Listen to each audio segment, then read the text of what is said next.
Hi friends, நம்ம இப்போ எங்கே போயிட்டுருக்கோம் அப்படின்னா, எங்கள் வீட்டு தள்ளி கொஞ்சம் தூரத்தில் ஒரு மலை இருக்குது. அந்த மலையை உங்களுக்கு காமிக்கலான்ட்டு தான் இருக்கேன்.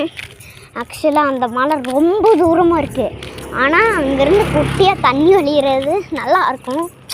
அதை உங்களுக்கு ஒரு வீடியோ ஷூட் எடுத்து காமிக்கலான்ட்டு தான் நான் உங்களுக்கு இப்போ வந்திருக்கேன். அந்த மலையை இங்கே தூரத்துலேருந்து காமிக்கிறேன் பாருங்கள். இருங்க ஒரு நிமிஷம். அதோ அங்கே தெரியுதா ஒரு மலை.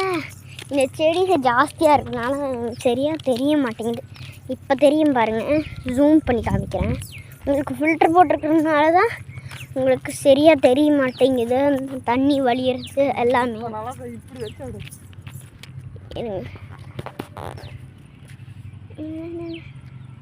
இந்த சாயங்கால வேலையில் மழை செம்மையாக இருக்குது. இதை பார்க்க பெருமாளோட முகம் மாதிரி.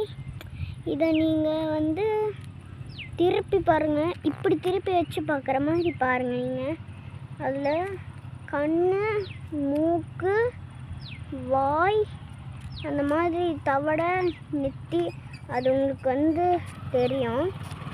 பாருங்கள், நல்லா அழகாக இருக்குல்ல, ரொம்ப அழகாக இருக்குது. உங்களுக்கு இந்த வீடியோ பிடிச்சிருந்துச்சுன்னா லைக் பண்ணுங்கள், ஷேர் பண்ணுங்கள், சப்ஸ்கிரைப் பண்ணுங்கள்.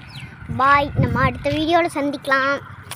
அடுத்து உங்களுக்கு ஒரு இயற்கை பற்றி ஏதோ ஒரு வீடியோ எடுத்து போடுறேன். மலை பெருமாள் மாதிரி இருக்குது.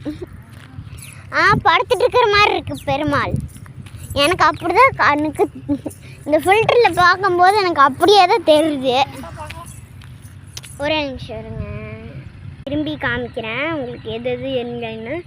அது கிரீடம், நெத்தி, கண், மூக்கு, வாய், தவடை, இது அப்படியே சூப்பராக இருக்குது. எனக்கு அப்படியே பார்க்கும்போது அந்த மாதிரி தான் இருக்குது. உங்களுக்கு எப்படி இருக்குன்னு கமெண்ட்டில் சொல்லுங்கள் ஃப்ரெண்ட்ஸ். எனக்கு அப்படி தான் தெரியுது நிஜமா.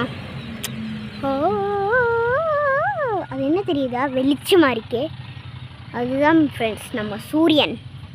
எப்படி இருக்குது, ரொம்ப வெளிச்சமாக பளபளப்பாக இருக்குது. அடுத்து ஒரு வீடியோவில் நம்ம சந்திக்கலாம். சப்ஸ்கிரைப் பண்ணிக்கோங்க ஃப்ரெண்ட்ஸ், லைக் பண்ணிக்கோங்க ஃப்ரெண்ட்ஸ். ஒன்றுமே நீங்கள் பண்ணவே மாட்டேங்கிறீங்க ஃப்ரெண்ட்ஸ். ப்ளீஸ் கொஞ்சம் சப்போர்ட் பண்ணுங்கள், ஓகேவா ஃப்ரெண்ட்ஸ்? இப்போ நம்ம காட்டுக்குள்ளே நுழைஞ்சிட்ருக்கோம். இந்த காட்டுக்குள்ளே என்ன வரும்னு தெரியாது ஃப்ரெண்ட்ஸ்.